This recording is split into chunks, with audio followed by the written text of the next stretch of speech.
Good morning, everyone. Already we have done chapter number 3. Today we are starting with chapter number 4, that is ethics and safety measures in computing. Already you know that computers are our companion in our day to day working. They are useful to us in each and every field like banks, colleges, hospitals. Everywhere we require computer.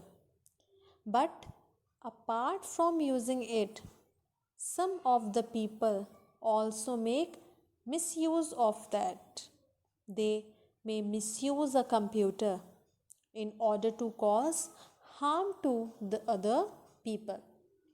So, in this chapter, we are going to discuss the ethics and safety measures in computing. What are the rules? What are the safety measures that we need to follow while working with computer or while we are using the computer? So, let us begin with the computer rules. There are various rules or ethics in the computer. As we all have certain rules and regulations in our life, same like that, computer should also be used according to some rules and laws to avoid inconvenience to other people. We should be taking care that we should not violate these rules, beliefs, as it is a part of our social responsibility. That means, in order to operate the computer, we need to follow some rules and laws. Okay, that should not be break by us. That should not be violated by us, so that we do not face any of the problem. We should not indulge ourselves into any of the people and any of the problem. So for that we should follow those rules. Intellectual property rights and copyright acts should be followed thoroughly, as violating them is a crime.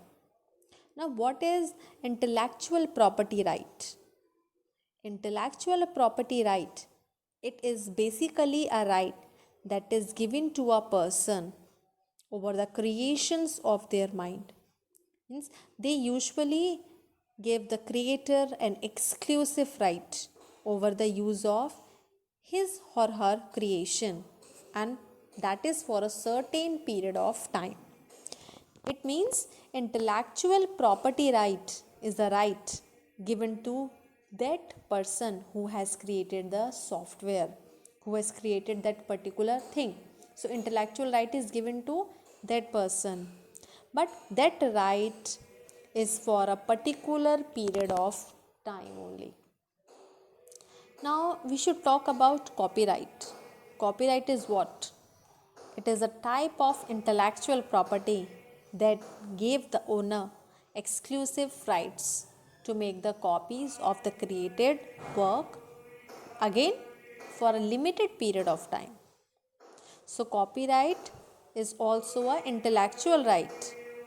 Okay, it gives the owner to make the copies of that software,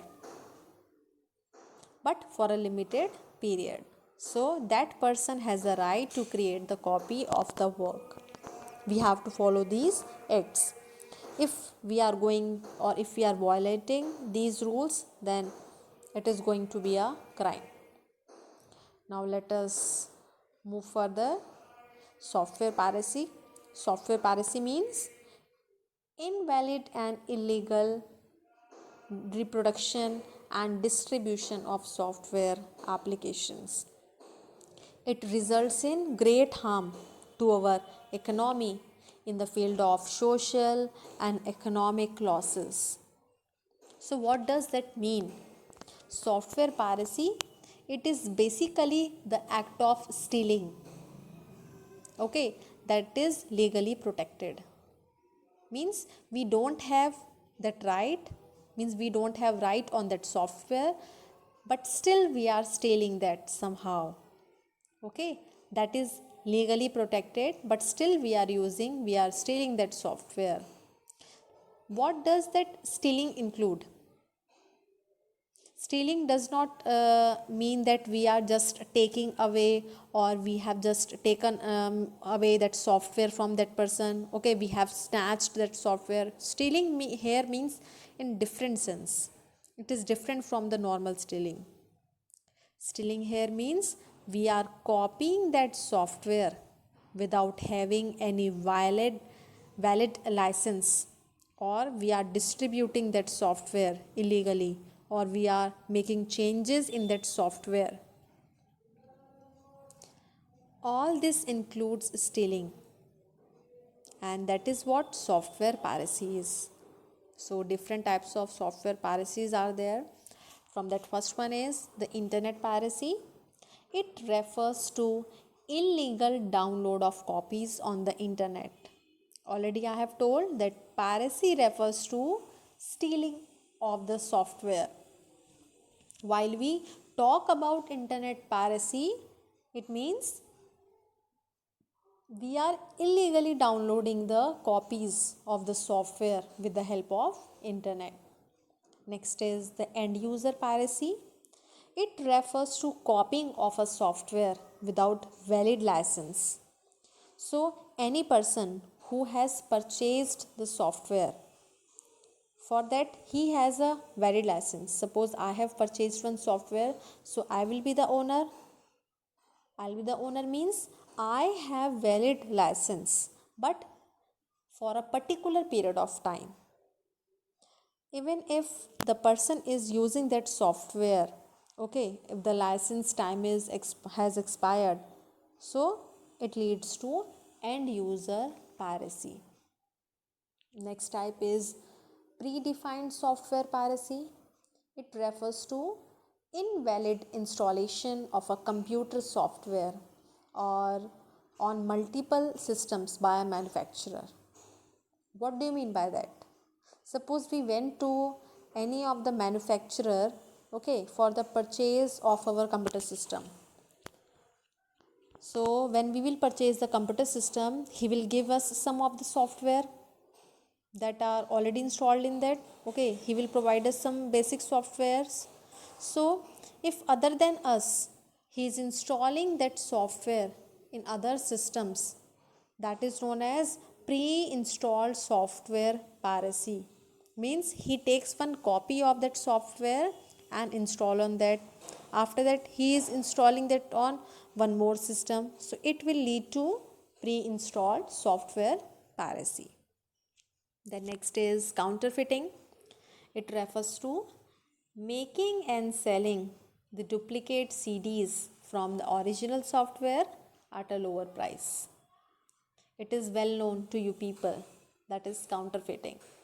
Many of the people or the programmers or the people who have good knowledge of computer, they are making duplicated CDs, and after making duplicated CDs they are selling it at a lower price. So quality won't be good as it is the duplicate one. Then next is the online auction piracy. It refers to sale of a software that is not authorized for sale. It refers to those softwares that is not authorized for resale, means we cannot resell that again. Suppose we have purchased one software, after that we are selling that software to another person, so that is online auction piracy, means we are not authorized to sell that software. Then let us learn about computer crimes. Computers are also affected by crimes that result from illegal use of data and information. People can do, okay, they can do crime with the help of computer. We know that the computer is related with all the fields and places, but some of the people, they try to take misuse of that. They make misuse of that. So for that we have hackers, crackers, okay, virus programmers. These are some of the names given to the people who are in work of damaging the computer security. Now, what is a hacker?